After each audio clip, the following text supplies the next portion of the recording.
now, and I would like to stream. If you just give me a few minutes and then we can proceed.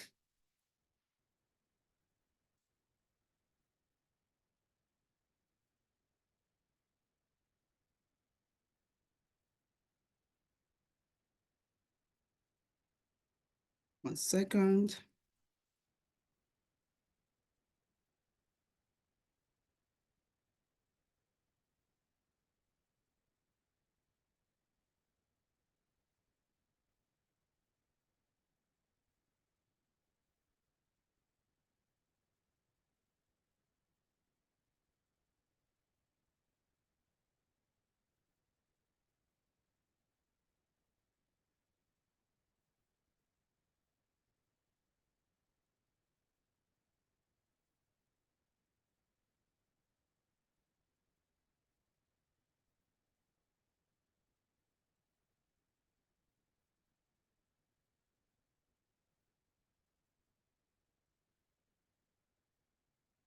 Just 1 second, because we are going live now.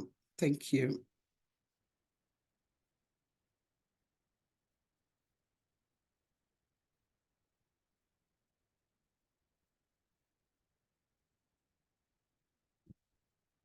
So we are live now.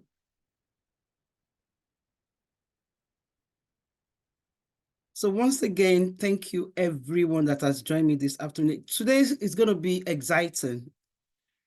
And I mean exciting. And it's not only going to be exciting, it's going to be full of wisdom, information, and how to progress, in relationship, especially when it concerns co-parenting, because that's what we are looking at today. So just to introduce myself formally, my name is Oluseyi Olusoya. I am the convener of Come Let's Reason Together. This is a platform where we discuss about issues that affect our marriage. Going live now. Thank you. And when I say issues that affect our marriages, I am saying maybe you are single, you are going into marriage, maybe you are already married and you are going through issues, or maybe you are even divorced and you want to go back into marriage. Obviously, we are here to learn from experience, and that's why we call it winning from experience. As we know, experience, English people will say, is the best teacher. And I'm sure everyone on this platform will agree with me that when we make mistakes, it's for us to learn from it so that we can avoid such mistakes in future. And that is what this platform is all about. So today, I have 3 guest speakers that I'm expecting on this platform. However, we are still, I don't know whether another person has come in. We're still expecting all the 2 speakers.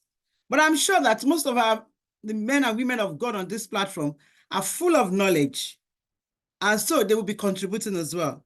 So you're not alone, Leanne. So just to let you know that you can relax, you're not alone.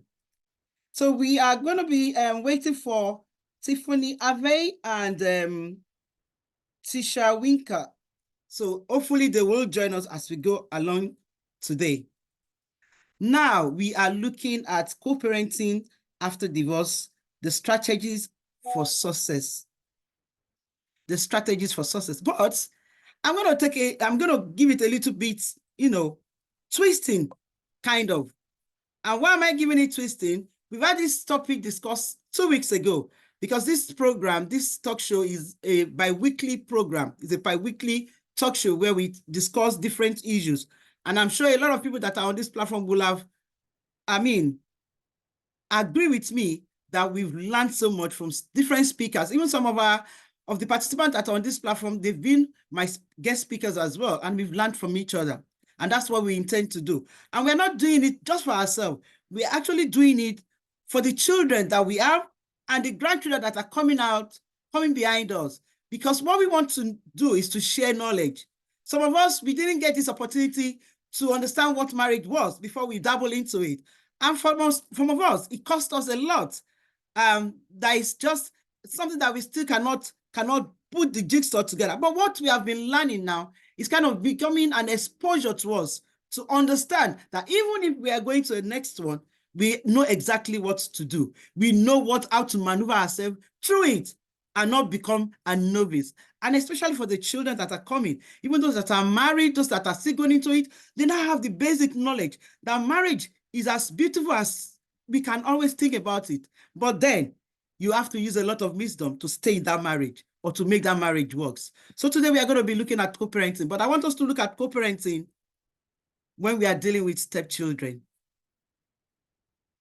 With this last week, we look at co-parenting between people that are divorced, they're divorced. Obviously, now we are divorced. And then I want to go into another marriage. I don't know whether the person I'm going to marry, probably the person is either is divorced or maybe is a widower. We don't know. Obviously, he has children too. So how do we maneuver among these children as steps parents? I have a lot of story. I know a lot of people that have gone through this particular issue and they have ended in a negative place that you don't want to talk about. Some have ended in prison. Some have ended dead. Some have ended in the most auspicious places that you don't even want to talk about. What happened? How did they get there? Did they make any mistake? If they admit mistakes, what kind of mistake did they make that made them to end up where they're not supposed to end up, or even dead? This is what we are going to be looking at. But before we go into this deliberation, I would like to introduce our guest speakers to you. We have little time now, so I'm not going to be reading too much. I will give them the opportunity to just introduce themselves in 1 minute. So over to you, Leanne Love Patterson. Could you please introduce yourself to our guest speakers, please, to our participants, please? Yes, good day, good morning, good afternoon, whatever time it is, wherever you are in this beautiful world we live in.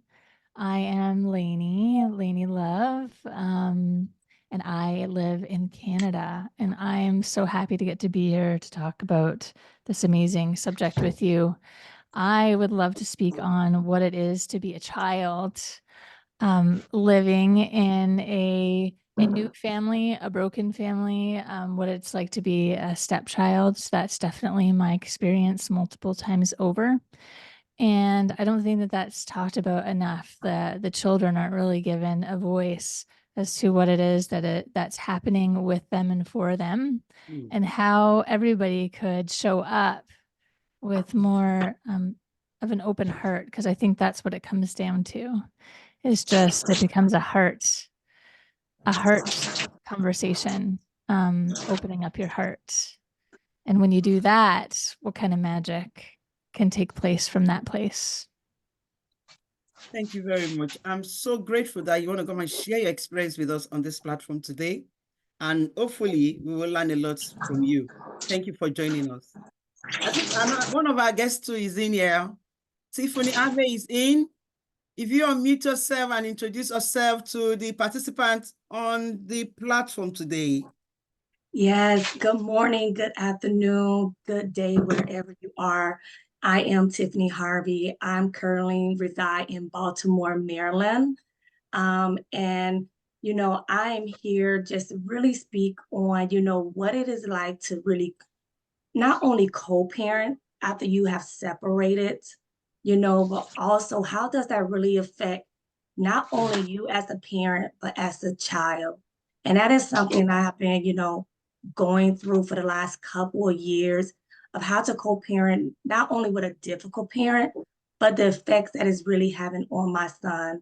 I was a stepmother. I had a stepfather growing up. And it really breaks my heart because I tried so hard to make my marriage work, but God had other plans, and separating us was a blessing for me, but that blessing for me is now a burden on my son. And I'm here as a parent, and I'm pretty sure you all are on here who are parents. Our number one job is protect our child.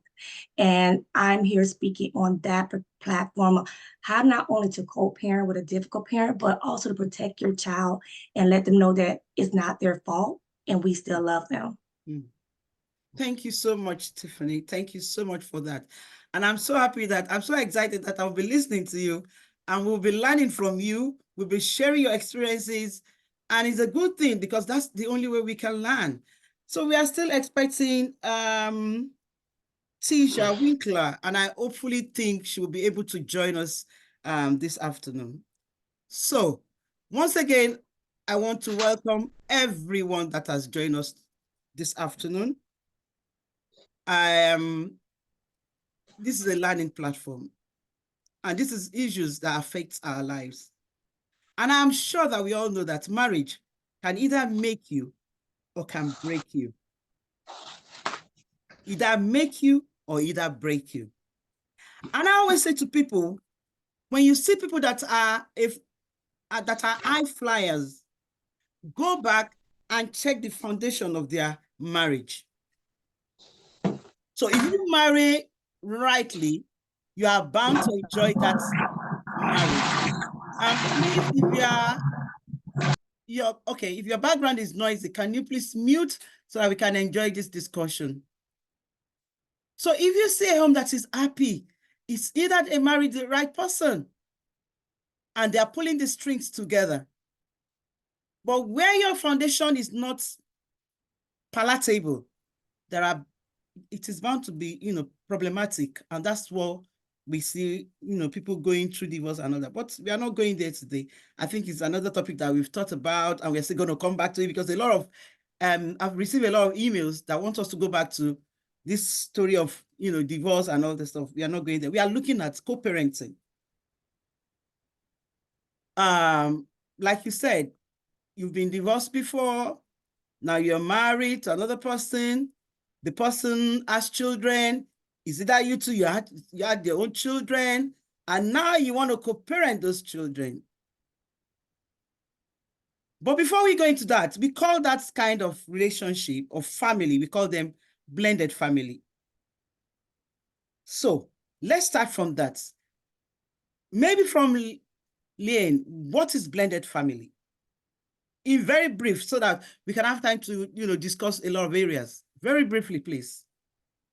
A blended family, just a coming together of two or more, can be really previously separated families. I was a unit over here, you were a unit, and now we're coming together. That's a blended family. Thank you very much. And from you, Tiffany, what is your idea different from that? Is your definition different from what Lena said? No, I don't. I agree 100% with what Lance said. It's basically just taking 2, 3, 4 different things and bringing it into one. So you just come in all into one agreement, one house. When you blend things together, just think of like you're cooking food. You have all these different ingredients to come up with one main dish. Thank you very much. That's a very good illustration, to be honest with you. Where you want to cook something and then you have different ingredients, you want to put them together, you want to make it to be sweet.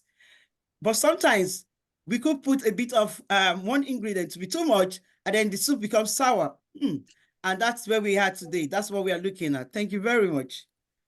And I know that with blended family, it could be either rewarding and it could be very, very challenging. So on your part, Tiff, what would you say? Was it a challenging situation for you, or was it a win-win situation? It was a unfortunate, I would say, for me, with my marriage. My ex had a son when I came into the marriage. I had no children, and it was not a win-win.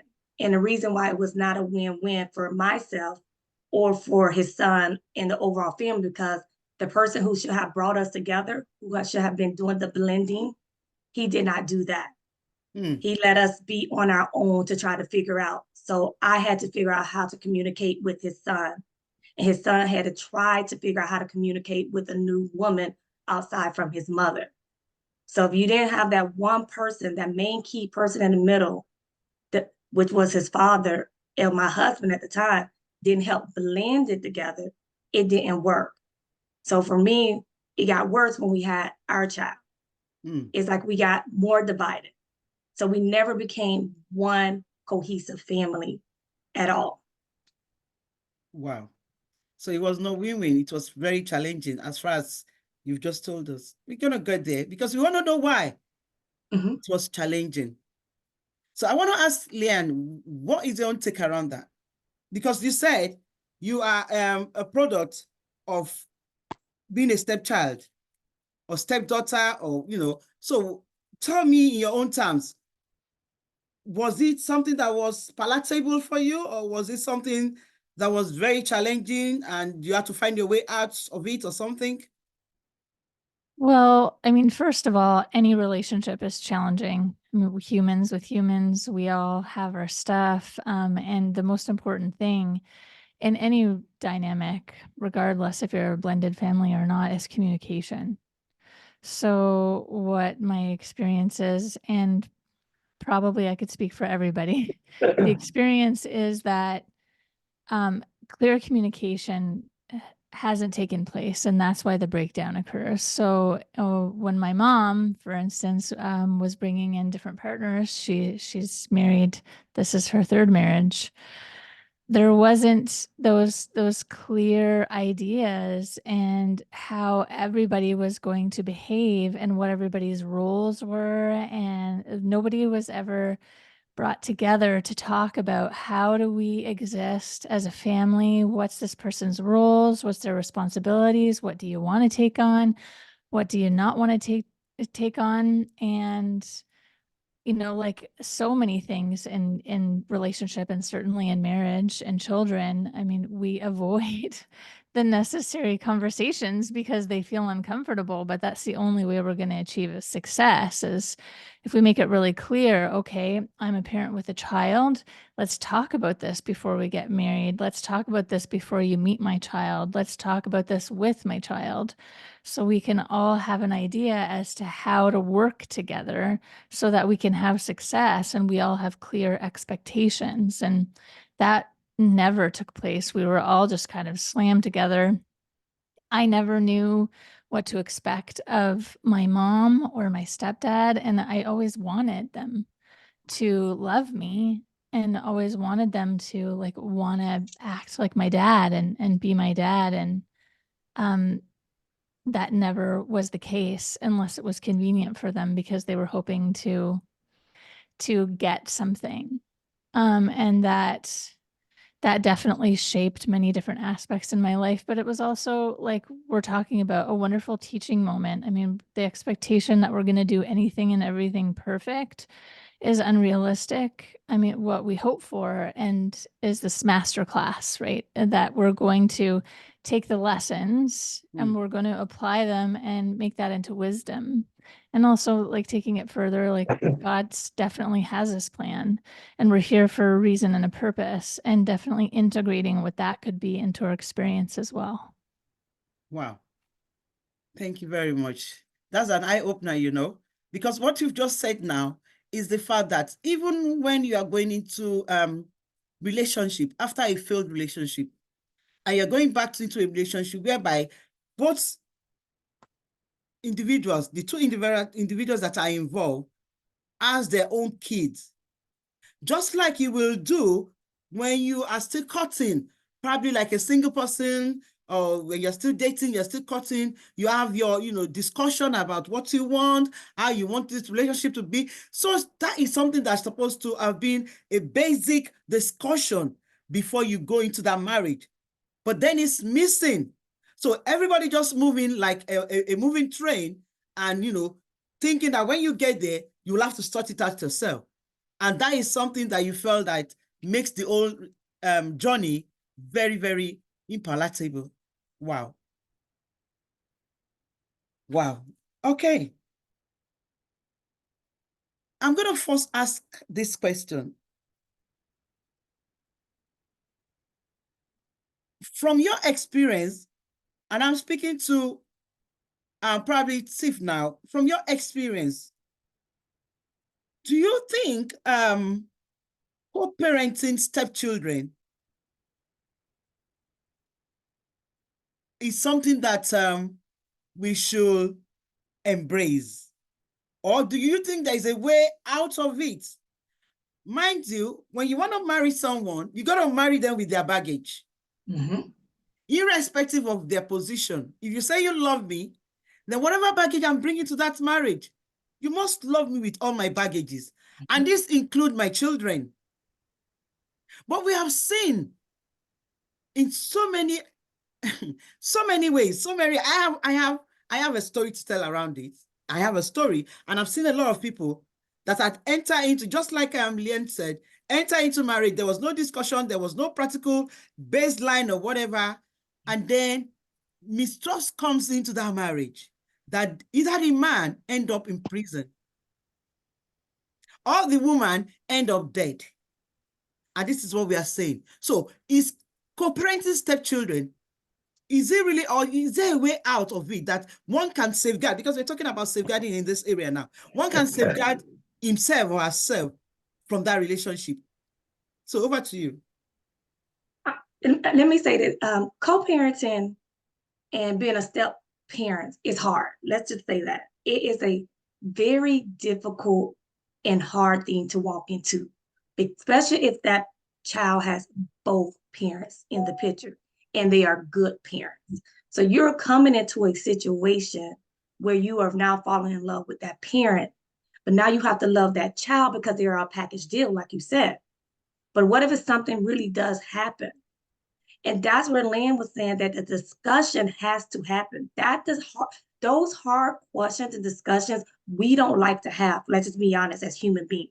We like to avoid confrontation because we think confrontation is not going to mess up our beautiful little relationship we done developed in our heart and that we're living. And, we don't want that. But we have to have it, because if you get married and you say you love that person, and now you say you love their kids, and something happens to them, God forbid they die, they go to jail, like you said, what happens to those kids? Especially if the other parent is now not around. Do you now keep the kids and raise them like they're your own? Do you send them to their grandparent or aunt or uncle if they have, other siblings on that parent side? Those discussions have to be had, but we don't like to have those discussions at all because, one, we don't like to plan for the bad. So why do we run away from such discussion? Len, do you want to say something? Why do we run from such discussion? Oh. Can you hear me? Oh my God. Oh my God, oh my God, oh my God, oh my God. Can everyone hear me? No.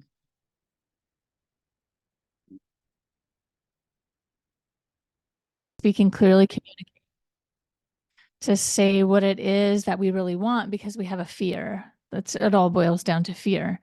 If I say this, if I communicate this, then I'm going to be rejected, or I'm not going to get what I want, or they're not going to like me, or whatever that fear is. We all know what our fears are. We're living within ourselves and hearing our inner dialogue all the time.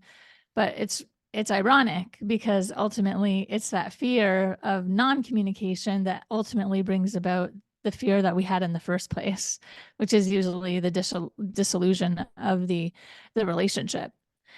And so we just have to become more brave, and we can lean into our faith. We can ask God for strength, for help, for guidance. We can connect to our best, highest selves, and we can live a life with more courage and integrity. That's ultimately what it comes down to, I think.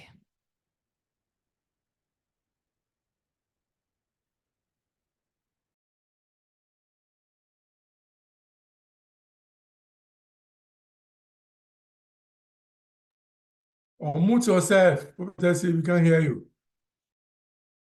Oh, sorry. I'm using two gadgets now because I realized that one of these gadgets could be running off from, what do you call it? Internet. So I'm going to be on two platforms, if you don't mind. But you can hear me now. Can you hear me now? Yes. We can hear you now. Thank you. Yes, we can hear you. So what we are saying now is that the fear of the unknown, that's how I'm going to put it. The fear of the unknown makes people to shy away from the discussion they're supposed to have, even before they go into that marriage, knowing fully well that this discussion needs to take place. especially when it involves children. Wow. Let me quickly introduce the fact that we have our third speaker on the platform as well, and that is Tisha Winkler. Welcome, Tisha Winkler. Do you quickly want to introduce yourself before we go on with the discussion? Unmute yourself and unmute your camera, please. Tisha Winkler. Yes, good morning. I'm sorry. Good morning. Yes, my name is Tisha Winkler, and I thank Evangelist Jeremiah for bringing me on. My mother and father divorced when I was 9 years old, and actually my mother didn't want to remarry, so she was with someone for 30 years, my stepfather, and he was an awesome provider for me, and my father was too. Thank you very much. Thank I'm sure, I think you've been, yeah, but probably you were using the wrong name, if I believe so. Oh, yes, I'm under another account. Yes, Oh, I'm sorry. sorry about that. Didn't know that was you. So obviously you are, yeah, you kind of pick up with us with the discussion. Yes, ma'am. So I'm going to ask this question of the fact that the fear of the unknown could be a bridge between a relationship or a home that is supposed to be sweet, but then we build it on a shaky background. Because if we had built this on the basis of trust, I think it would have been better. So what are we running away from? What are the things you think couples will be running away from that will make them shy away from discussing about their lives and their children's life? Because this is about you now and about your children. I mean, this is love, and you want the love to radiate. But when the foundation is not built on a proper solid ground, what happened? So I don't know whether Tisha wants to say something around this before I call Tiv, because I would like to hear from Tiv actually around this this particular question. So Tisha, what do you think? What do you think it will make couples be running away from having a proper discussion about their lives and their children's lives? Well, from my perspective, a lot of things, I know even my household, my family, they run away from a lot of things because of finances and commitment. And not having the proper tools to be in a relationship.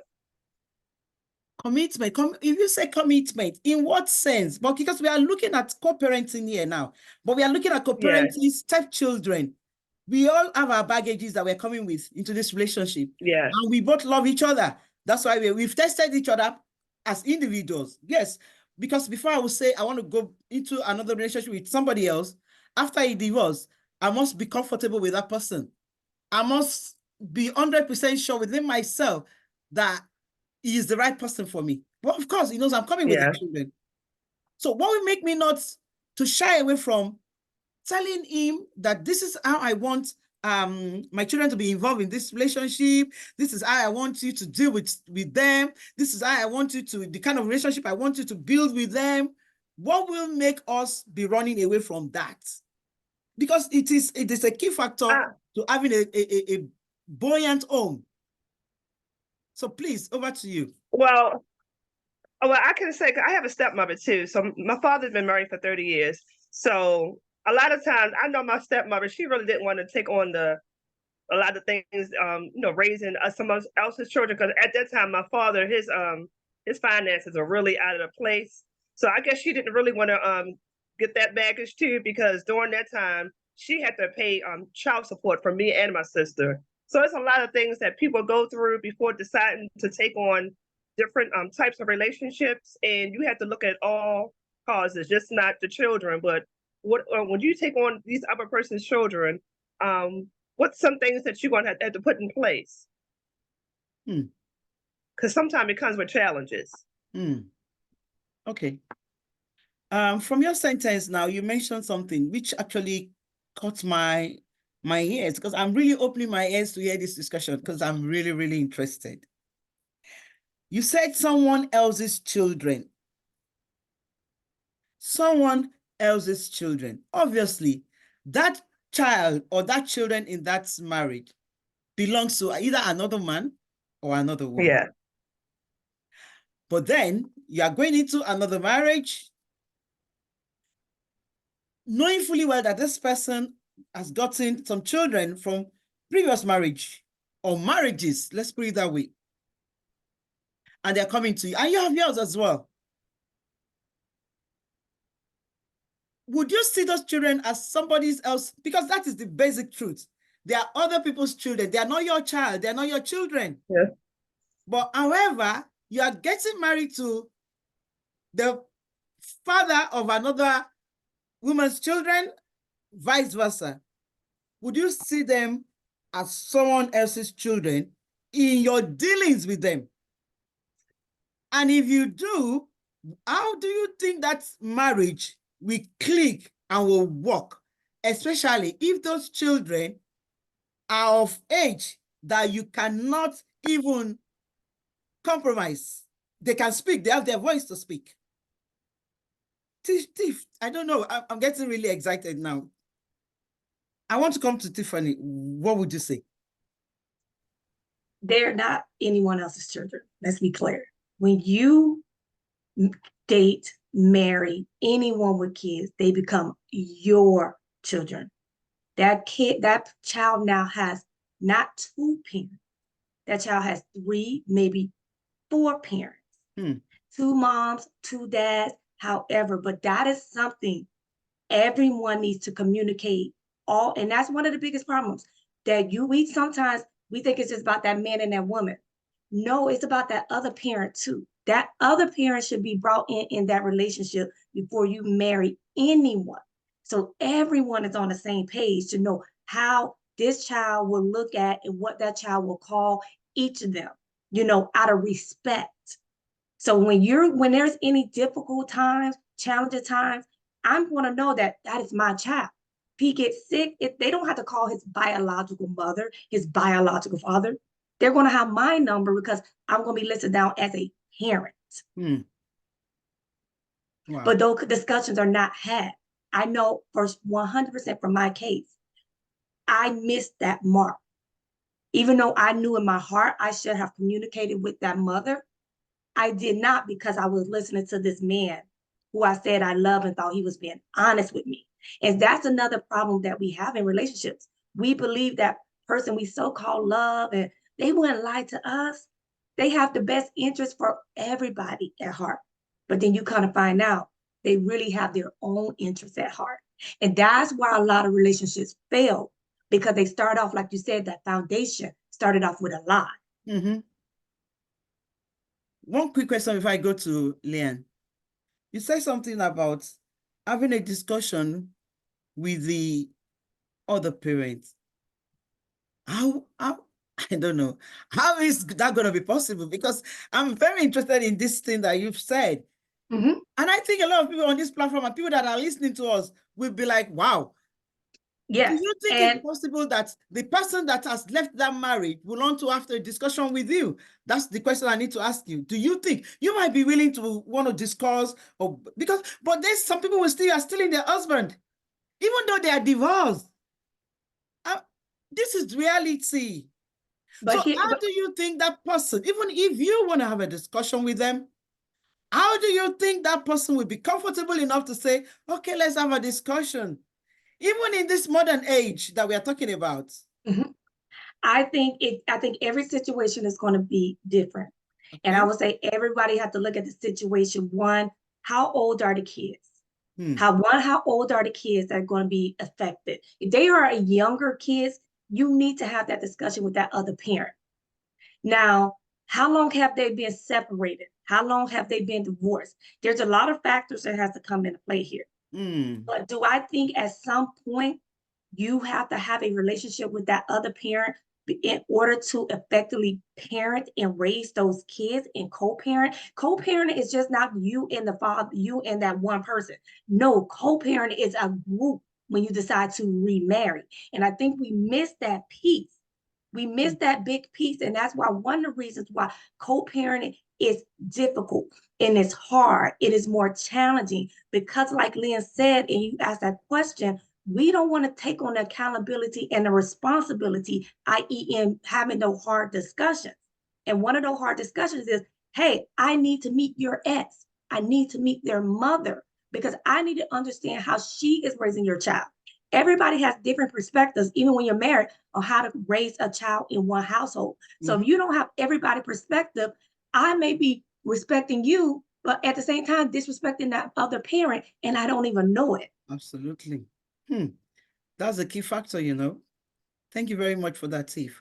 You're welcome. Ian, as it's a stepchild yourself,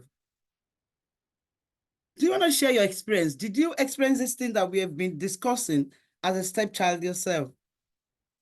Is it something that was missing by your parents when they were going to go into another relationship? Absolutely, 100%. And I mean, the conversation keeps going back to the different levels of communication and clarity, and also looking at like where you are in yourself, in your emotional and mental health. And, you know, especially if you're coming from fractured families, there's a lot of stuff that needs to be worked through. And another element is, have you done the work? Have you done the work for yourself to repair your soul, your spirit, your heart? Has your ex done the work? Where are you in nurturing and maintaining some kind of semblance of healthy relationships? Some people do really well. Some people absolutely despise each other. I mean, looking at all of those things and where could you be in responsibility? Again, you know, we're coming down to responsibility, integrity, authenticity. I think those are really the pillars. Like, so yeah, I experienced a lot of discord, a lot of confusion, and a lot of heartache because my mom never had those conversations. From my point of view, anyway, it wasn't clear to me that those conversations took place. I didn't know my role. But as a child, not having a father and not having stability, I really wanted that, really desperately.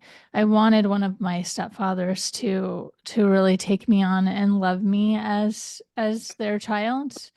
I wanted them to be a father figure. And ultimately they weren't. And I can understand also that confusion if that conversation's never taken place. It's like, well, what is my role? And also, what are your rights as another parent coming in?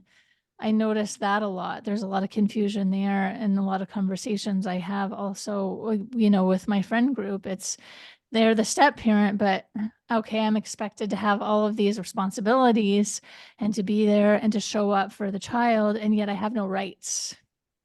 I have no rights. Ultimately, I can't really make any rules, or if things don't go well with me and my partner and we split up after like 10 years and I've been this parent to this child, all of a sudden they disappear from my life and I have no rights and no say. And I know that that's really a deep fear and a confusion for a step parent coming in where they do want to take the child on, and yet they feel really confused because they don't have that right. And at any moment, that relationship can be removed or taken away. So again, that circles back to that really important thing on clear communication. What are my rights? Like, what say do I have? What's my level of responsibility? What is actually the relationship? Because it's so emotional, right? When you're stepping in to be the parent of this child, everybody's heart is intertwined. And it's so heartbreaking and soul crushing when things really don't go the way that you anticipated. So how much do I want to invest of my heart and my soul when I don't really know where I stand here? And that circles back always to that communication. So everybody's really clear and they can feel that solid foundation and feel that they're safe in that relationship, that if I am giving my whole heart and my soul to this, I feel like I know what this container is and what the expectations are. And really, really amazing point, Tiffany, too, about talking with the other parents when and if that's possible, so that there's some sort of cohesive glue that sticks everybody together. So again, that expectations and clarity and responsibilities and relationship are there so everybody can feel safe. I think it all boils down to that. So do your work, heal, create a safe container, and communicate. Thank you very much, Leanne. I think Tisha too said something about communication is the key. And I know when we talk about marriage, relationship, I think the basic foundation of a good, solid marriage is communication. Even in relationship, friends to friend, whatever, it is still communication. So if you fail to communicate, then you fail to succeed in whatever you're doing. But my question now is, Tisha, how soon do we bring those stepchildren into that communication, that conversation? How soon do we bring them in? How soon do we bring them in? As soon as we believe that, yes, we are going to get, we're going to get married to each other? Or do we bring them in when we are still courting and dating and trying to see what will happen? When do we bring, or do we give them voice? Do we kind of give them a voice to say, this is what I'm doing? What is your own take about it? Or do we just treat them that because they are my children, therefore I have edge over them and I can do whatever I want to do about it, and then bring them later when it's a bit late? So what time do you think children should be bringing to marriages, especially after divorce? Unmute yourself. Unmute yourself. Oh, yes, I'm sorry. Good morning. Can you hear me? Yes, we can. Okay, from my perspective, because I'm not I just want to say from my perspective, my mother and father divorced when I was 9 years old. So during that time, my mother was dating, and I can say I never saw a lot of men around my mom, so I don't know if she was dating many people, but I can say when she started dating her new friend, I didn't know she was dating him till like about 3 or 4 years later, because she knew that I was going through the challenges with my father, and it was still fresh. So during that time, she gradually brought him around, which I really thank her now for doing that, rest her soul. But it really gave me time to get to know him and just to build that relationship with him. So he just didn't come in like real fast, but we actually grew together, and I love him just like a father. And he was in my mother's life for 30 years. So it wasn't too hard for you when you were eventually introduced to this person? No, I will say for like 2 years, I was very withdrawn. I didn't talk to him at all, but I had to build that relationship with him. What made you It took a lot of time. What made you withdrawn? Why did you get withdrawn? Because it was a new relationship with my mother. Because it was, I loved my mother and father together, but it felt like me and my mother were doing so much together. When my father left, it was like a new person coming in. So it's more or less like guilt or pain. I was going through a lot of pain. Even during that time, I was going through depression. Oh, wow. Yes. Oh, wow. Thank you very much for that. Thank you. Tiff, I'm going to ask you, we have been talking about this co-parenting. I want to ask you, how involved should step-parents be in the lives of children, especially from another mother or from another father? Do we take the roles of their mother completely, or is it going to be a shared responsibility? And if it's going to be a shared responsibility, where the relationship with the exes, and I'm talking either it could be man or the woman, where the relationship with the exes actually ended in a very negative way?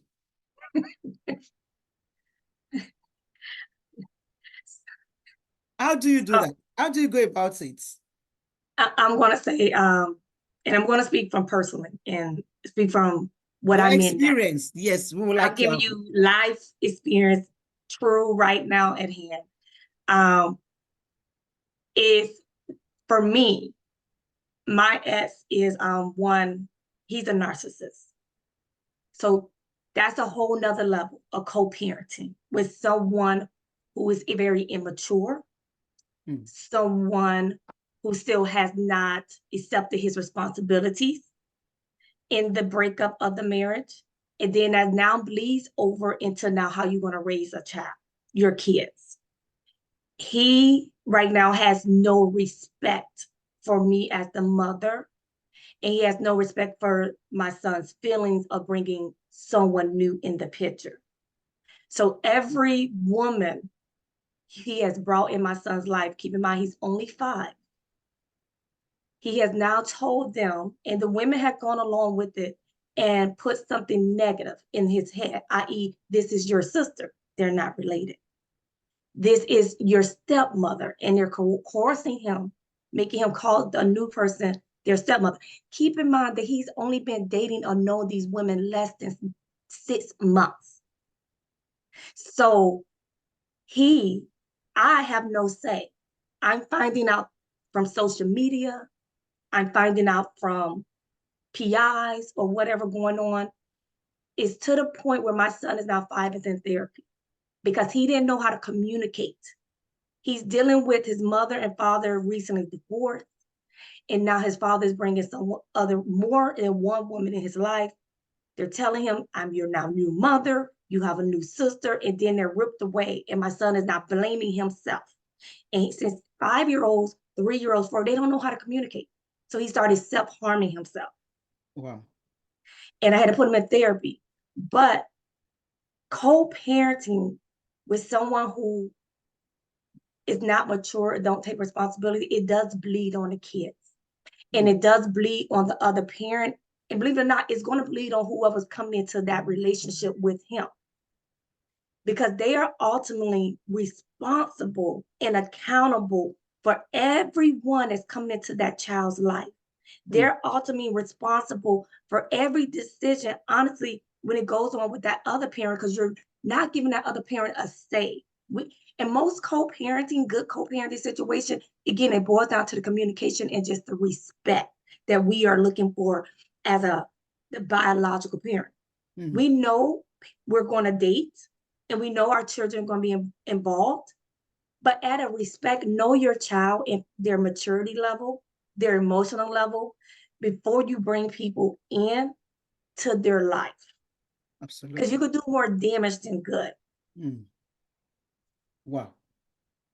So we need to know the level of the maturity of our children before we can introduce them to a new partner or a new husband, so that it's easier for them to digest.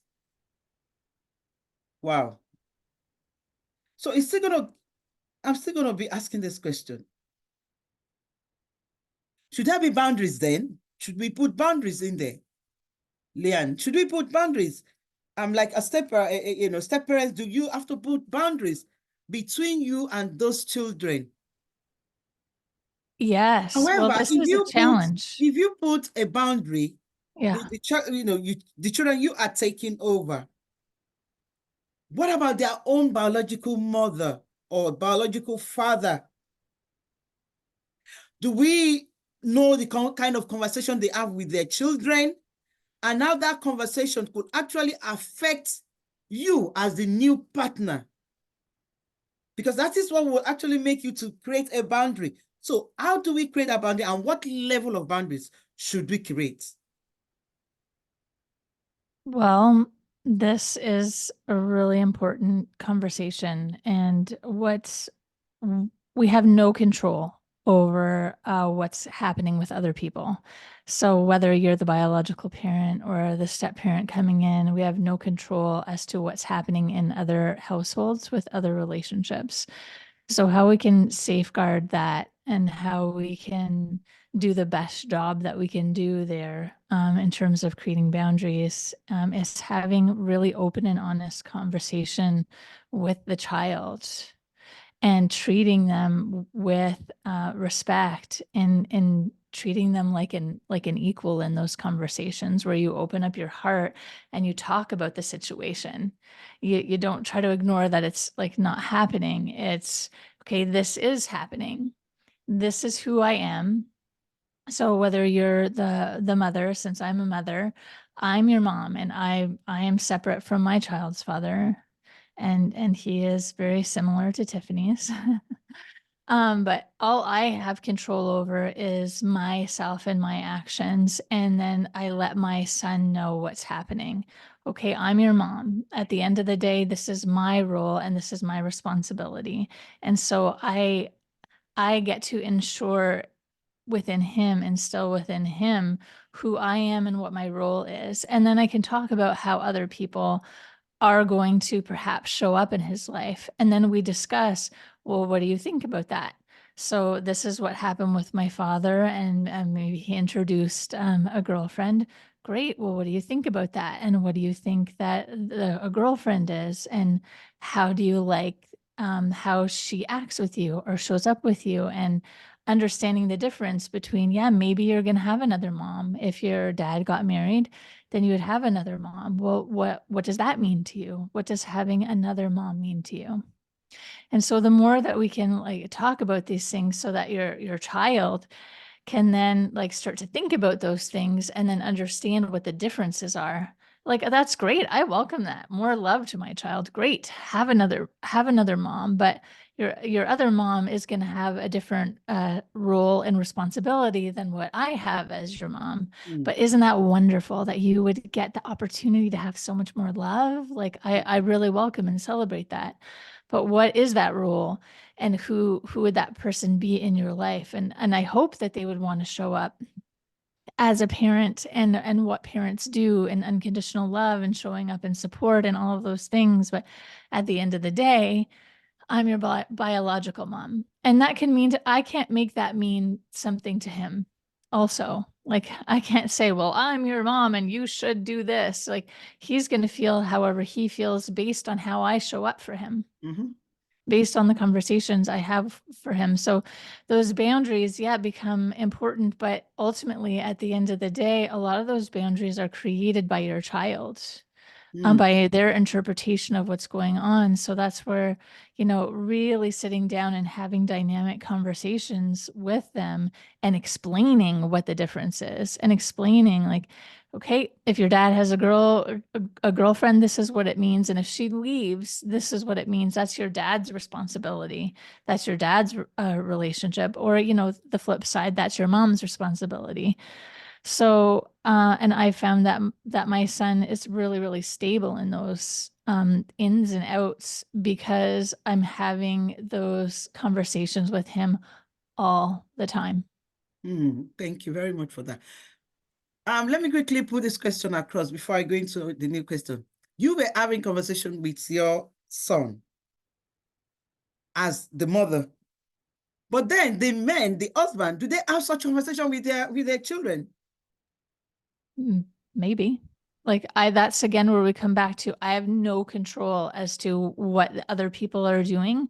So I need to be as responsible and integrous and as possible within myself, and ensure that I'm doing the best job that I can do to communicate with my child as to what all of the different dynamics could be. And then also talk about the other person and their behavior and how they're showing up, and ask my child what they think about that. Like, what do you think about that? If somebody shows up like this, what do you mean? What does that mean to you? And how does that make you feel? And is that how you want to show up?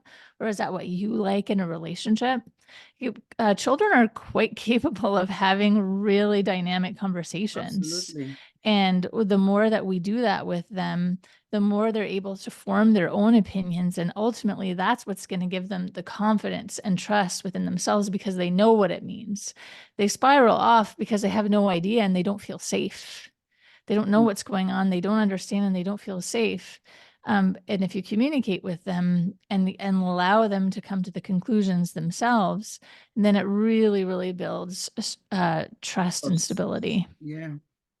Thank you very much for that, Leanne. Thank you so much. Let me quickly ask this question. I don't know whether Tisha is going to be able to answer me in the fact that you are, you've been in that shoe before as a stepdaughter to someone, a stepchild to someone. How quickly did you build your trust with the new father? Remember you said for 2 years you were not speaking to him, and there must be a reason behind that. But you're still trying to study him, you're trying to understand who this person coming to take the place of my father, Yeah. So how long did that take you before you started trusting him? Well, at that age, I was 9 years old, so I was with him for a lot of years. I mean, he was buying me a lot of nice dresses, toys. I mean, he came in and he just took over. And my father was a little jealous at the time, but he didn't. He stepped up to the plate. But at the age of 15, I let the guards down. Wow. So was it After because of that, the fact yeah. that he was buying you stuff, he was showing you love? Was that why you let your guard off? Not only that, but he treated my mother just like a queen. So Absolutely. when he treated her like a queen, and I knew she was loved, and he was respecting her, and he just drew my love even more towards him. Wow. Thank you very Yeah. much. Thank you. I'm gonna open the floor for anyone that wants to contribute, because I still have a lot of areas that I want us to touch. So if you think you have any contribution to add to what we are discussing, because I mean, it's reality. We are not discussing fiction here. We are not discussing fiction. We are discussing real life scenarios that just happened. I have seen someone that has got a stepdaughter and ended up in a very negative place. So what happened? Because they started with love. And these are the things we are looking at, so that when people want to go into this kind of situation, kind of relationship, they have the knowledge of what it entails to actually enjoy a marriage after divorce. So I want to ask you, supposing that parent, I mean the biological parent now, it could be the man, it could be the woman, is toxic. Tiffany mentioned something about being a narcissist. And when we know narcissists, we know that toxic people. So when you're dealing with such a person, how do you co-parent with such a person? It could be the man, because the man could be the narcissist, and it could be the woman that is the narcissist. So we are not gender biased here. So how do we deal with narcissists that will say, whatever you do with their child, our child, is not good enough? And they're ready to pull that marriage down. And you know within yourself, you're doing your best. How do we deal with such a people and still maintain our newfound home? So Tiffany, over to you. Honestly, what I've learned through my therapy sessions, and let me be clear, I see two therapists. I see a spiritual therapist and I see a medical therapist. Wow. And they both have taught me that dealing with someone who is emotionally immature, someone who is not really ready to take responsibilities, and someone who is don't take accountability. Narcissists don't take accountability. They're not mature. They're not stable, and they're always the victim. And I have learned to co-parent is really communicate less. I don't talk to them verbally. Everything I do is through text message. Everything I do is through email. And I am polite.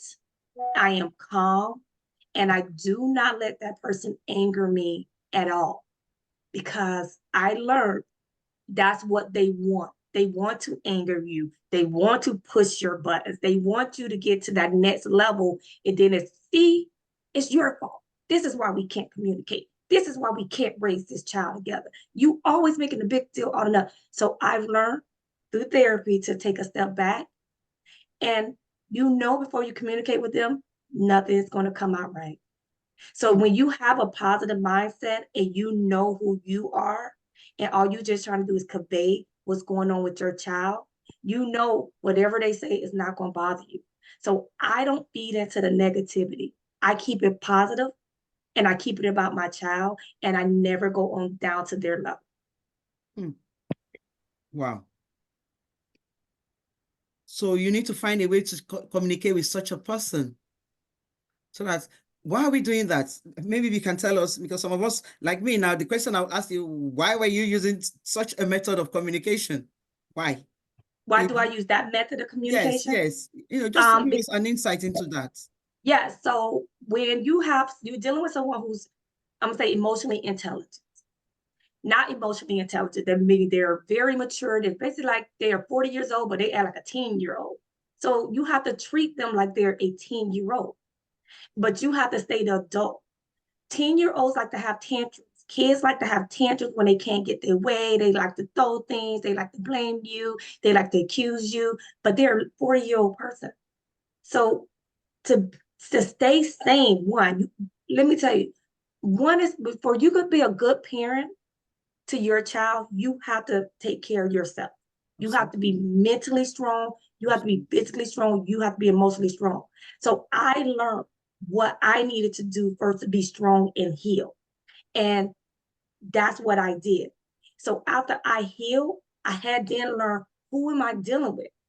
Who really am I dealing with? So I did a lot of research. I asked a lot of questions. How do you deal with someone on this capacity who's so toxic? But I'm the opposite. I'm 100% the opposite. So I learned that if I communicate with him verbally, it got worse. That was like their ammunition into you to take you down. So I was like, okay, no verbal communication. We will communicate through text. We will communicate through email. Because honestly, that is the best way to communicate, because their words going to say much more when they go on paper. When they get mad and they get crazy, I promise you, those words, you want to really see what they're trying to tell you. But guess what? They can't feel your emotion. They can't feel anything if they're making you mad or they're making trying to push your buttons, because at the end of the day, that's what they want. My ex wants to push my buttons. He will say and do anything to make me angry. So I learned, like, you know what? I won't give you that much control over my life ever again. And I won't give you that much control over my son's life. That's why I have him in therapy. He hates it. He literally hates that I help get my son help, because they know if we get the help, then they have no power over us. That's like the devil. A narcissist is a medical term, but in a Christian term, it's a devil in sheep's cloth. It's the same thing. They want to come in to steal, kill, and destroy. Correct. Thank you very much, Tiffany. Thank you so much. I can see that some of our participants are raising up their hands, but and I'm looking at the time, and I want us to, in fact, we want to reduce this time to this program to 1 hour, but I don't know how I'm still going to manage that, to be honest with you. Let me call those that are, the participants that are raising up there, and then I will ask you a question around children that are toxic themselves. As step parents, when you meet children that are toxic in their characters, how do we deal with them? But before then, let me call Mommy Advocates. You can speak now. Thank you very much. I raise up my hand quickly because I need to go out. Thank you, Ma. Thank you. I really our invite to teach us on this divorce or relationship in wedding. I'm going to go out very quickly. First and foremost, thank you for coming. Thank you for explaining. I said it last time. Divorce is a bitter thing in life. It's not an easy thing to go through. Love comes hatred. We started with love, we ended in hatred. And once it's involved children, it's more bitter. So it's not an easy thing. Either you go to marriage counseling, either you go to your pope or your reverend. It's not an easy thing to go through. Because we start from uni, love, then into marriage. Then we'll end up in divorce. It's not easy. Those that go through it, then we know it's not easy. But when it comes to children, it's even more difficult. I'm going to start. You are talking about how to introduce the new man. Yes, I always say, for those that I know, when divorce comes into my life, or when death comes, we're all going to die. It depends on what age it happens. We all deal with it differently. Some, when they lost their husband or wife through death, some of them will never marry again, depending on the age they are. Some, when they lost their husband, for them, we women, we can tolerate. We can stay longer. Some stay 5 years, 10 years without a man in their life once the children is involved. I ask for excuses from the men online, if there's any. They don't have that strength to go long in African continent. I'm not know about European, but in Nigerian continent, then you hear this language. Oh, that is our long culture. They can say, oh, that man cannot stay alone. He cannot put the kettle on by himself. He cannot do sandwiches by himself. Then he will have a wife. But we women, we have tolerance in our marital life when it comes to that. So even some people will beg, the family will beg them. Now it's gone 10 years ago, 5 years ago. Move on in your life. It's difficult for some Nigerian women that actually love their husband. And I just want to say that when it comes to children, because I'm going to go out, it's very, very difficult as well. They know someone as their dad. All of a sudden, it depends on the age. My sister, my father's online. Even some children, when they are old, they know what is happening to you and their dad. Some children, we go to their mom, we go to their dad. Do you want to get yourself somebody to be a companion? Some children do. Some children do. When they realize that their mom or dad cannot stay alone, they go to their dad and mom and say, oh, Mommy, are you ready to find somebody? But the younger one is very difficult. How are you going to explain that you left your dad? How are you going to tell what's happening in your life? But the younger one is quite difficult. That is why it's very good for all women, including myself, in our relationship. Please do not bring John today and bring Peter tomorrow into your home. Your children will be confused. Let their mind be ready. Set their mind ready for it, especially when they're still young. I'm talking quickly about a stepdaughter, a stepson, whatever. It depends on the love. It depends on the love. I know someone that is close to me. When this thing happened to her, she said, oh, well, she's married. I said, yes. Marry having a child at a young age is not a disease. As long as you both understand each other. Have marriage, have a child, either a man or a woman, and things go wrong. It's not a disease. We Yoruba, we have one language. I don't know how to say it in English. When a man divorced me for no reason, when I'm in position to marry, I will marry. But it's not easy. Please bear with me. Lastly, it depends how you, both of you, the man and the woman, bind yourself together. Then you can relate to the grandchild, to the stepdaughter or stepson. I've told this person, oh, it's not a disease. And that child that was born in Nigeria. I said, please, if you know you're going to marry this person and you really love the person, make sure that you bring that boy from Nigeria. Bring that girl from Nigeria. And your own children, when they come together, they can grow up together and they can understand each other. It depends on understanding. Thank you and God bless you. Let us have a beautiful weekend. Thank you, Ma. Thank you for your contribution. Thank you so much, Ma. And thank you for joining us too. We appreciate it. I'm going to call on Sister Chema. Before we go back, I'll go back to my speakers. Thank you. Good evening, everyone. Good afternoon. Good evening. Good afternoon, yeah. I just want to support what Tiffany said. Yeah. And I think she's kind of giving me a boost to say a word I don't usually say. I have experience of narcissists like her, but I've struggled for going to 5 years to use that word and mention it in relation to my ex-husband. And why I want to, the contribution is in the area of no call except text and email. So when people hear that you and your ex, as you're trying to co-parent, that's the only means of communication, it kind of connotes hatred. It kind of connotes you're still fighting.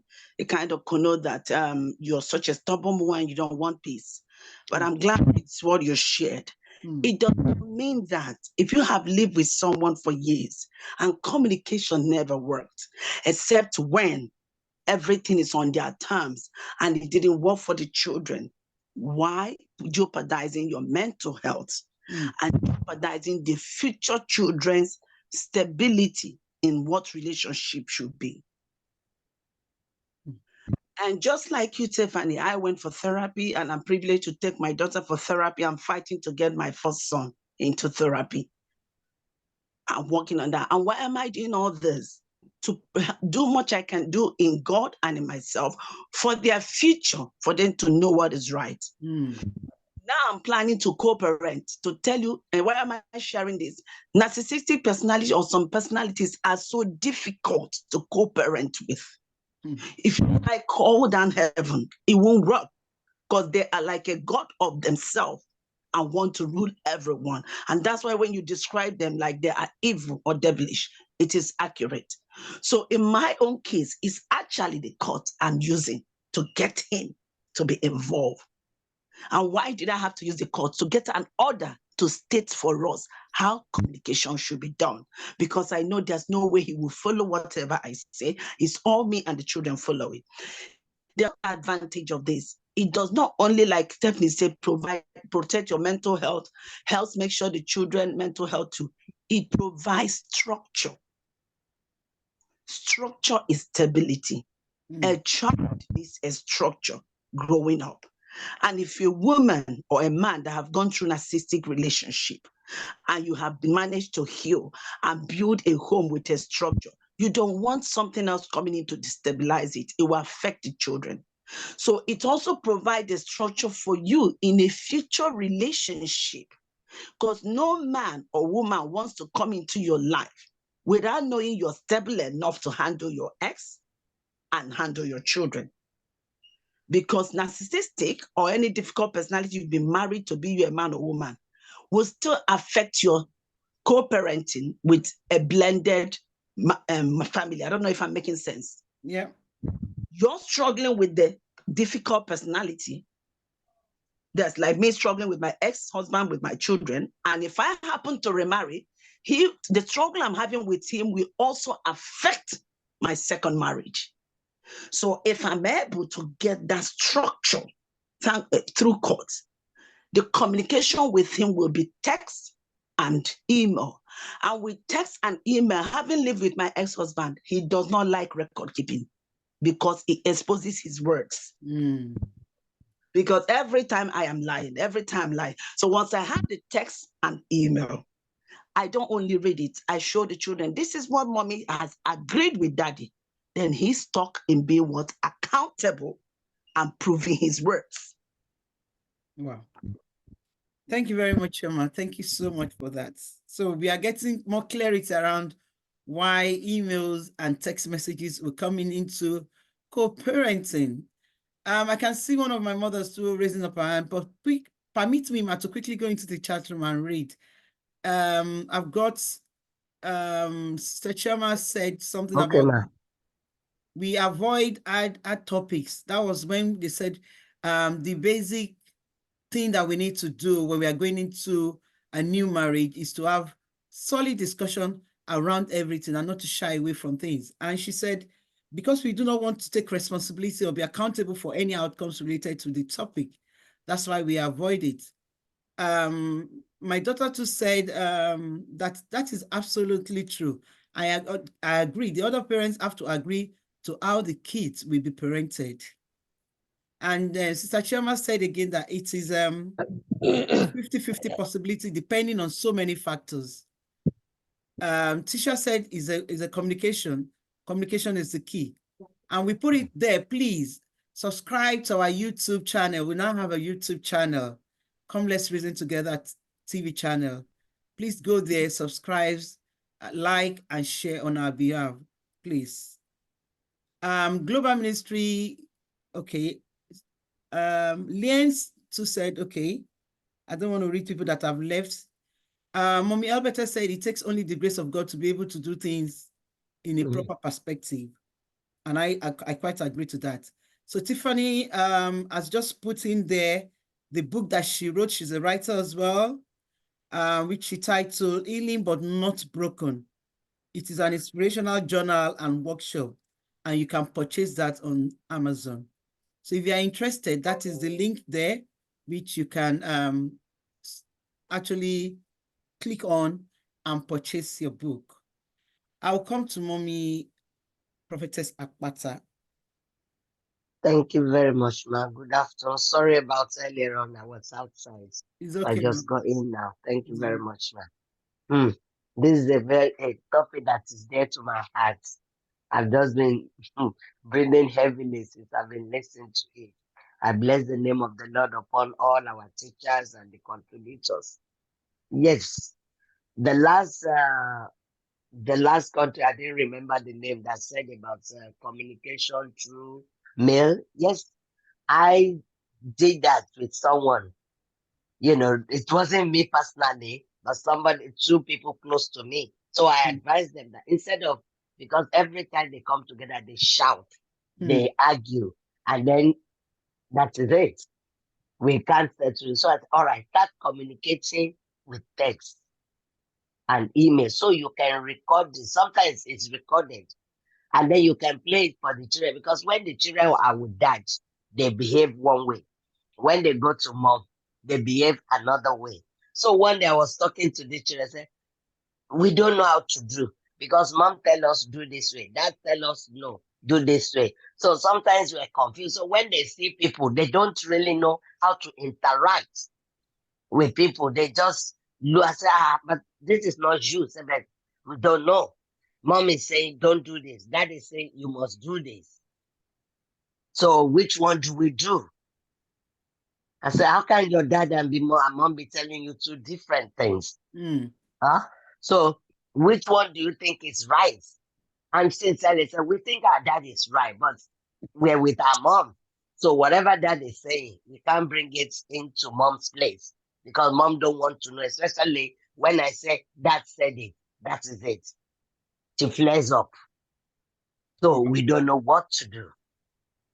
So, but to God be the glory, since they started communicating like that, things were getting better, because the children were able to read the messages from both mom and both dad. And even the children too will put their own comments on it, you know, yes, dad, this is right. No, dad, no. Mom, no, this is, you know, and it's improving. Though they were not still together, but glory be to the Lord, is improving. So that's why I said communicating through that email and text, you know, it has worked, which I have seen. Yeah. That's my contribution. But I have a question, Mas.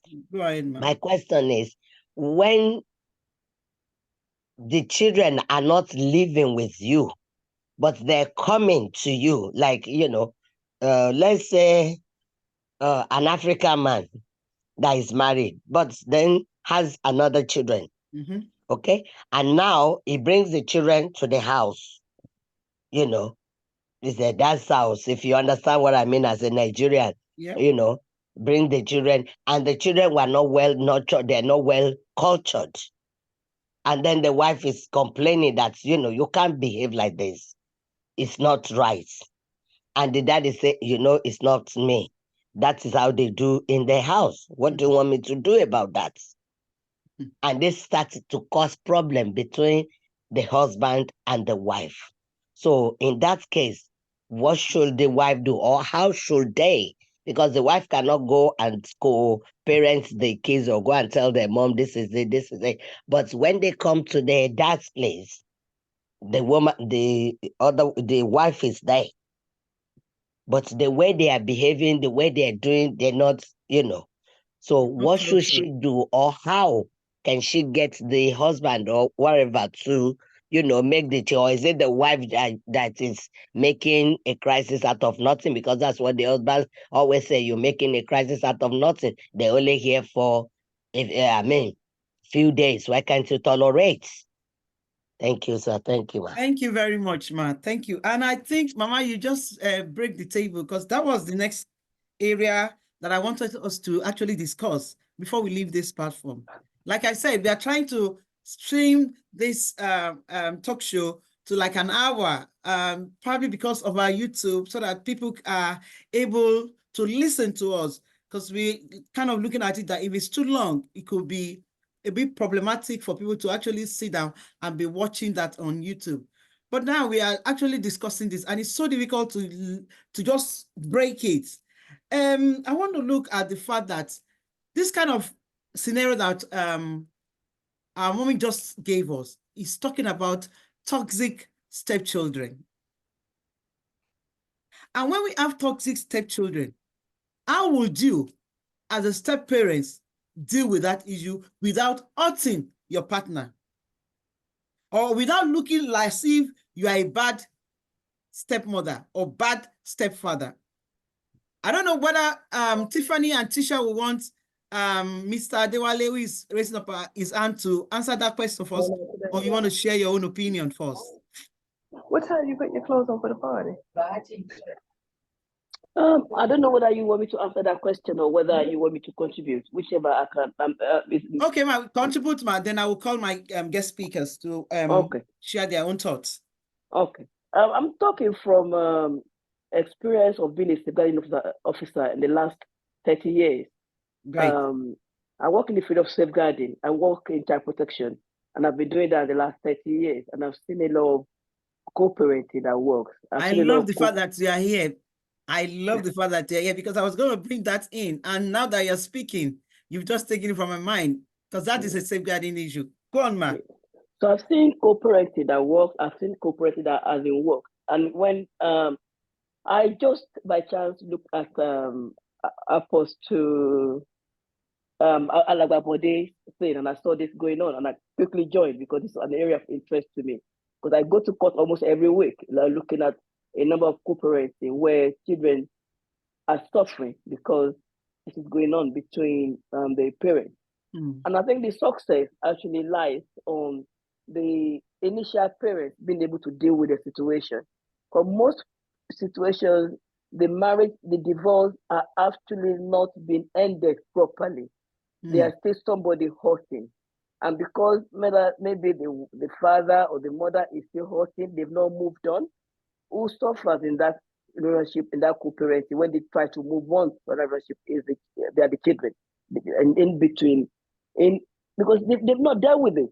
They're still hurting, they're still angry with their partner that left them, their wife that left them, and they blame now the new man or the new woman coming in. And until that is resolved, they're not able to enable the new person coming in to have a smooth relationship with their child or with their children. I think that is the basic thing. Until that divorce is properly settled. And I think one key that one of the guest speakers mentioned is around communication from the onset. That communication needs to be clear about expectations. This is what I expect from my child. And there are a lot of factors that go into this. We talk about social graces. We talk about your ethnicity, your culture. We talk about the ages of the children. They will come into play when we're making decisions about what happens in that child's life. The way a 1-year-old will accept a new father or a new mother will be different from how a teenager will do the same. Absolutely. And the sort of communication that you'll be having with your 5-year-old child will be different from what you'll be discussing with your 10-year-old child or your 14-year-old child or 16-year-old child that's actually going into maturity themselves and do not want a new father. And they do not want it. And when I'm talking about social graces, I'm talking about the culture, ethnicity, how we've been brought up as especially Black, African, Nigerian, where we tell you your mother is your mother. What they say goes. It doesn't go for a 16-year-old. It doesn't. We got to carry them along from the beginning. They need to be part of the discussion. They need to be part of the decision. And this is what we miss sometimes as parents. And what happens, we end up losing them. We end up losing them to social care. A number of Black African children are in social care because we're not carrying them along. We're not talking to them. We're not befriending our children. This is an area I'm quite passionate. And I go to churches delivering messages on this. We need to befriend our children. Co-parenting can work. There's nothing that says you cannot divorce, but do it properly.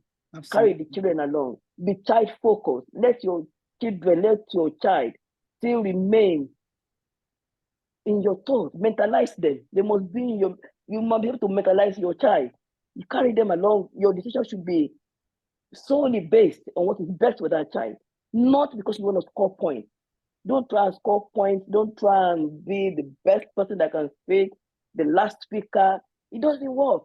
It doesn't work. You just need to realize that there's a child being destroyed when you are making the wrong decision. There's a future that is not being looked after because you are angry about your wife, about your partner that's leaving you. You know what? I can go on. I'm gonna Thank keep you quiet so because I know much. the Lord wants to talk about this. I am But very, listen, very conversant with what you're saying because I work with the social services as well. But so it's so interesting that you came in and you were able to give us this highlight of co-parenting within the social services in the area of safeguarding. And this is what we are trying to tell people. And thank you for that contribution because it's so much valid, so much valid. And I can't fault anyone. I think sometimes what we don't know, if you don't know, you don't know. But now that we know that whatever relationship we need to go into after a divorce, we need to do it in the proper way, just like she said. And that is the basic factor. But I'm looking at the time, and I think what I want us to discuss now to actually round up today's discussion is in the area of choice. In the area of choice. I've left a marriage. I'm moving into another relationship. I want to establish another home there. And I've got my children, I've got children from my ex. He's got children for his ex as well, from his ex as well. Now, I introduced my children to my new spouse. And my children said to me, I don't think this person is meant for you. I don't think it's meant for you. I don't see you having a future with this person. But I'm crazy. I'm crazy in love. Maybe I've waited for about 10 years, 15 years before I want to kind of remarry. So I'm crazy. I'm running like this person is the best thing that has ever happened to me. But I've got children that are very matured and they're saying, no, this person is not right for you. What do I do? Where do I belong? Would I sacrifice my children for this newfound love?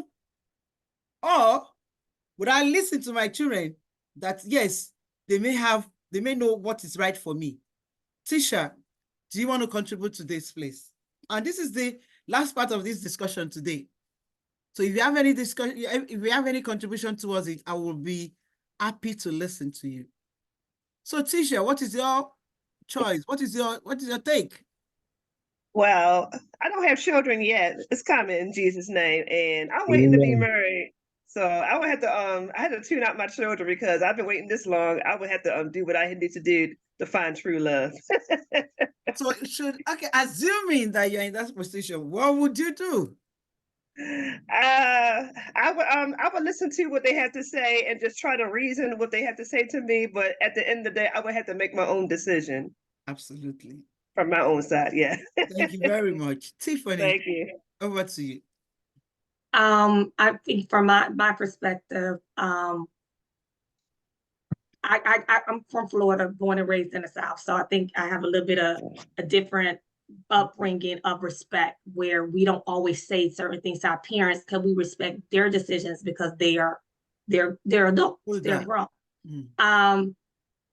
I personally, if I have a 5-year-old I am dating, and I have not brought anyone around him. But if he came to me and told me, Mommy, I don't think he's right for you, I'm honestly going to sit down and think about why. Because kids see things we don't see. Absolutely. Kids see things in people we may not see because we're blinded by that love, that relationship, what we want now because we don't want to feel lonely. So I would literally sit down and literally have a conversation with him, but literally sit down by myself in peace with God and like, is he revealing something through my child that maybe I'm not seeing? So I would not just turn my back on and say, I'm going to do what I'm going to do because I don't want to be lonely. And I like this person. I'm going to take a step back and listen to my child and now go get with God and do a self-evaluation of, God, are you speaking through my child because I'm not hearing you? Thank you. Thank you for that solid contribution. Thank you so much. Pastor Franklin, I saw your hand up and then Yellow Whites. Do you want to say one or two things, Pastor Franklin? Hi, everyone. I used to say, I I mean, from the scenario that you painted, who determines who marries who? Don't forget, you're going to be in that relationship.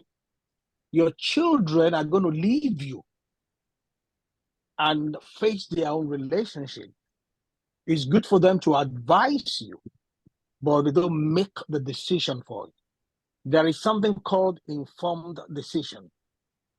They might have seen what you did not see. Don't get me wrong. But at the same time, are they going to sacrifice their own relationship to stay with you at home because you don't have anyone with you?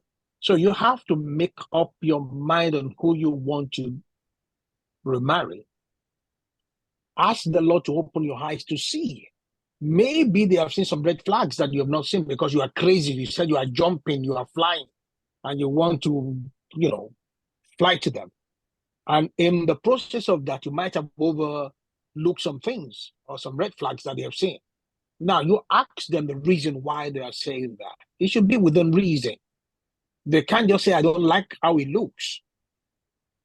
Somebody don't like how you look. So are you going to make a decision based on that? So whatever they say must be within reason. But at the same time, know fully well that one day they will leave you. And you will not determine who they marry for them.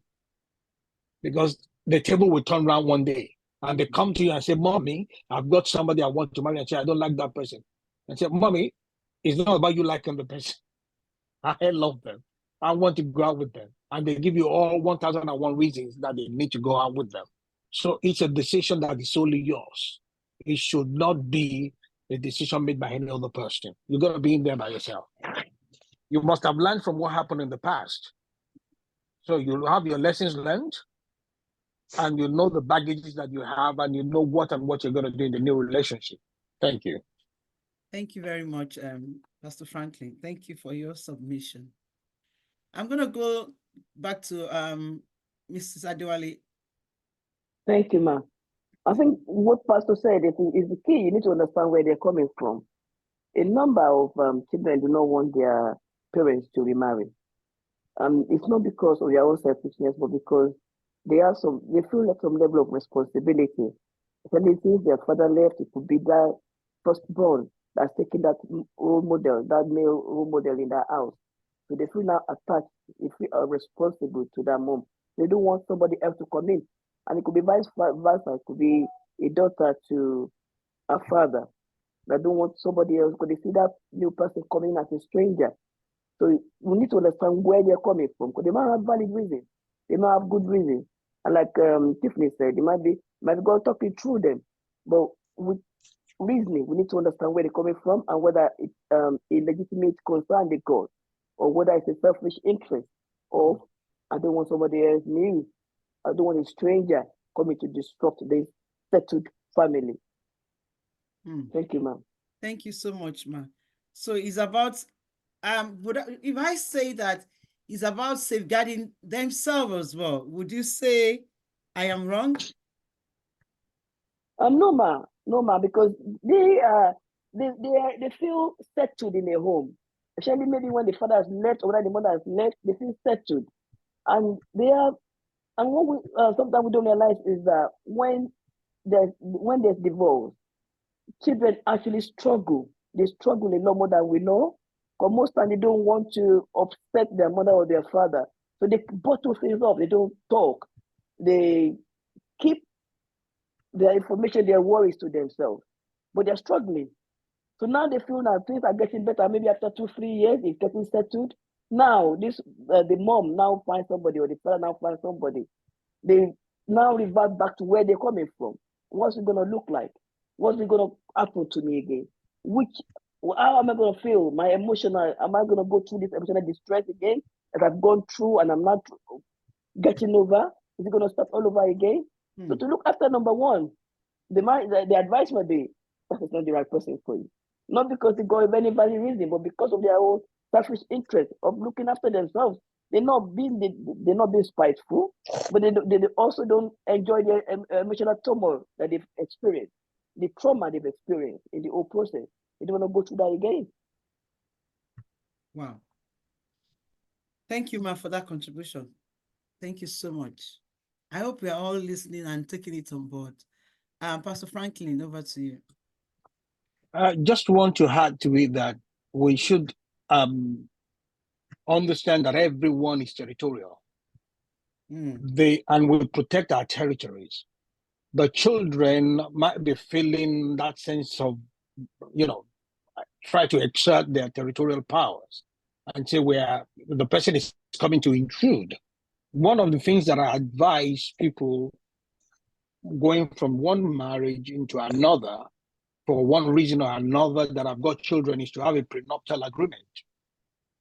And that is where I subscribe to prenuptial agreement. And that's the only time I do that. So they should have that prenuptial agreement where the interest of every stakeholder is protected. So that will give them a more sense of belonging, and they know that they are protected, so to say. So it's just balancing it out. Thank you. Thank you very much. Just balancing the two. But the onus actually fell on the spouse that needs to balance it. That's what I was saying. I want to hear from some of our mothers that are on this platform before we call it a day. We are looking at co-parenting stepchildren. We've looked at co-parenting after a divorce, the strategies and the success of it. Now, looking at co-parenting stepchildren, how do we end up making it a success instead of becoming a bitter story? I mean, we have only 8 minutes to discuss this. I don't know whether some of our counselors on this platform will want to open up and just see one or two things. I have seen someone that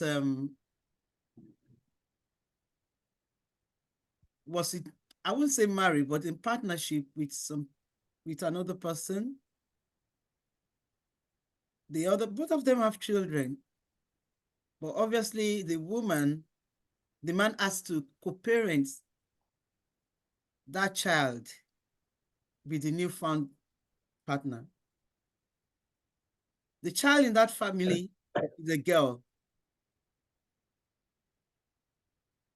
And then it becomes toxic when there's accusation finger being pointed to the stepfather.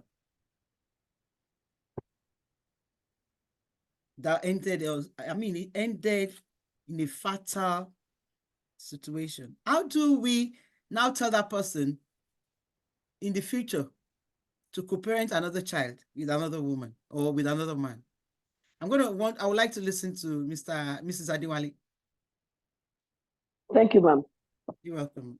When I've seen co-parenting work, and I'm saying really, really work, successfully work, is when one of the guest speakers, I can't remember who, mentioned around accepting those stepchildren as your own.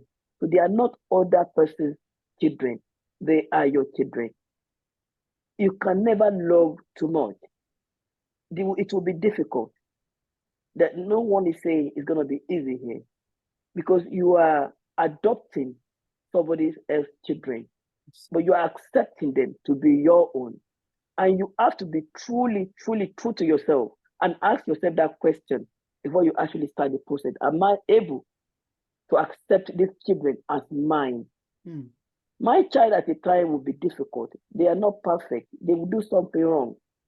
The same way I will scold them with one hand and draw them nearer in another hand, the same way we should be able to do to the stepchildren.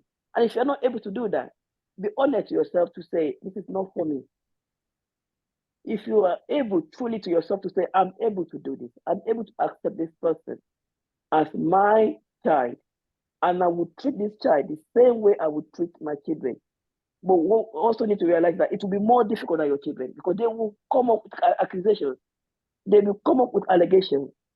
But the same way, you know, whatever goes wrong in your child's life, you will still be there for them as a mother. If I take it further to adoption in its way sense, there are a number of adoption that will break down. Why? Because the adopters have not fully accepted that child into that family as a part of that family unit. The same way with co-parenting.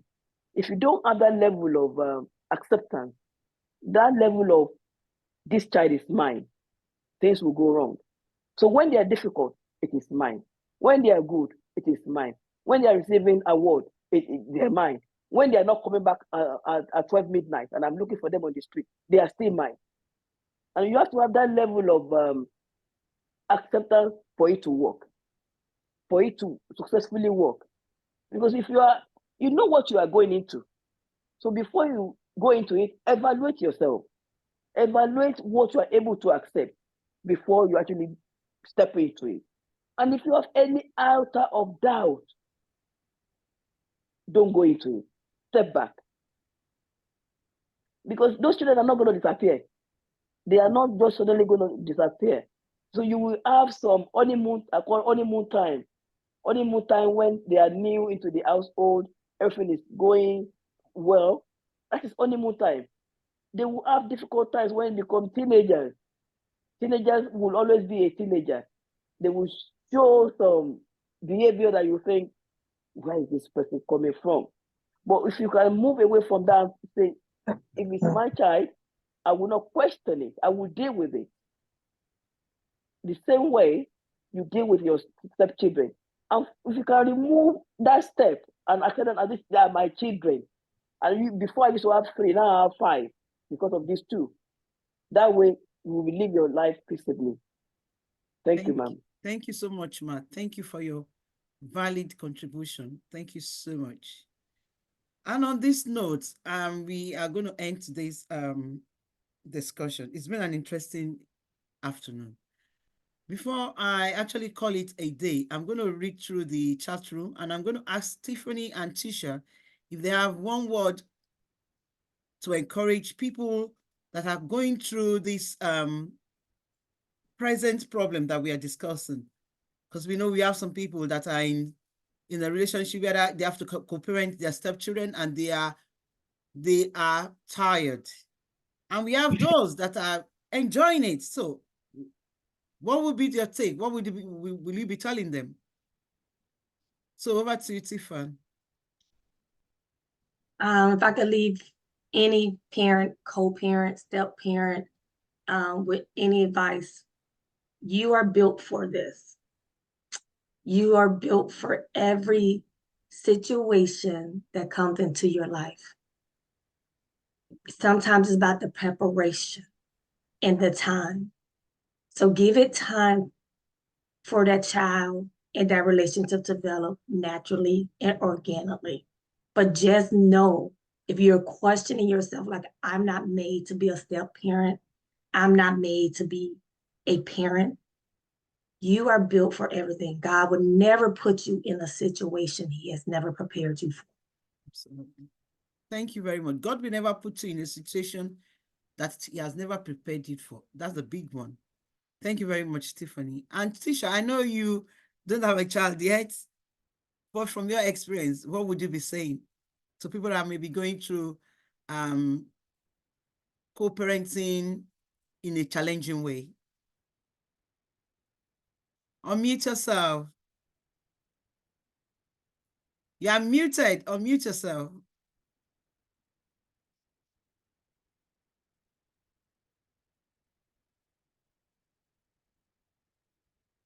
I'm not sure if Tisha can unmute. Yes. Oh, I'm sorry. I was talking away. I'm so sorry. My encouraging word to all the children, even my growing up myself, that be open to loving your step mother or your stepfather. Give yourself time to grow in the relationship. And one encouraging word I would just like to give is just be yourself and be able to love again. Thank you very much. Give yourself time. Yes. And so that you can love again. Thank you very much. Thank you. And in the chat room, I think Tiffany said if you would like to reach out So if you'd like to reach out to her on Facebook, I think that is a link. Tiffany Harvey at Speak With what is this? It's Tiffany Harvey at speakwithtiffany.com. Yes, that's my email. And Instagram, Speak With Tiffany. And I think our mommy Alberto said, yes, I agree, children should be part of the equation. Tisha also said it depends on the situation. And Apostle Jimmy said, when we are talking about choices here, many children are simple jealous, protecting the interests of their father or mother. You have to reassure them that it's all well. And I quite agree with that. Tiffany also said life is hard and parenting is hard. But remember, you are built for everything. And she shared our websites. Also, Sister Choma said, also allow the stepchildren to take their time in accepting you. It is a process. Princess Oluwage said, if you love me, you will love my dog. Well, I'm sure everybody can, except those of us that cannot read Yoruba. So what she's trying to say is that if you love me, you love everything about me. That's it. And Apostle said, big thanks to, thank you, and all the panelists contributors on today's topic. Mommy Akobere said, greetings, I am richly blessed by this program. Many thanks and God bless you and everyone. And I say, God bless everyone as well. Thank you, Mrs. Kalisa Diwali, for your great contribution, especially coming from my colleague. It's a great pleasure for me. And this is where we are going to stop today. We have looked, the last 2 weeks, we look at co-parenting after divorce, the challenges, the success of it, how we have to, and today we move into co-parenting stepchildren.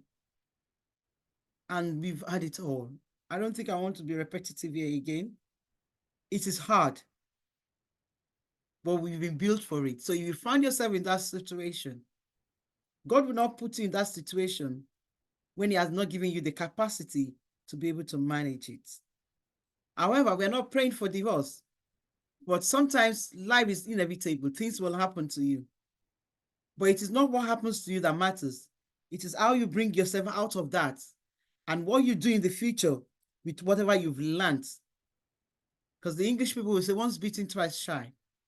Now, you want to co-parent children, you have to be prepared for it. But the key factor today that was really hammered on was communication from the beginning. Just like when you want to start dating someone or you're in courtship, you have to communicate. Same thing with this particular area. You have to communicate your do's and don'ts, how you want to manage the whole family, because 4 people are coming together to manage children. 4 people. The exes are involved. So I think the point remains that when people think that they are the only one, or they're actually co-parenting between the husband they've just found or the mother they've just found, that's where we miss it. However, there are other 2 parents that are involved that are biological parents of these children. So we need to put them into consideration. And the only key to a successful co-parenting is by discussing it, is by talking about it, is by knowing what to do and what not to do. And I pray that the Lord Almighty will help us. So on this note, I'm going to call it a day. I'm going to stop the recording now, and I will ask one of my fathers to please close us on today's talk show.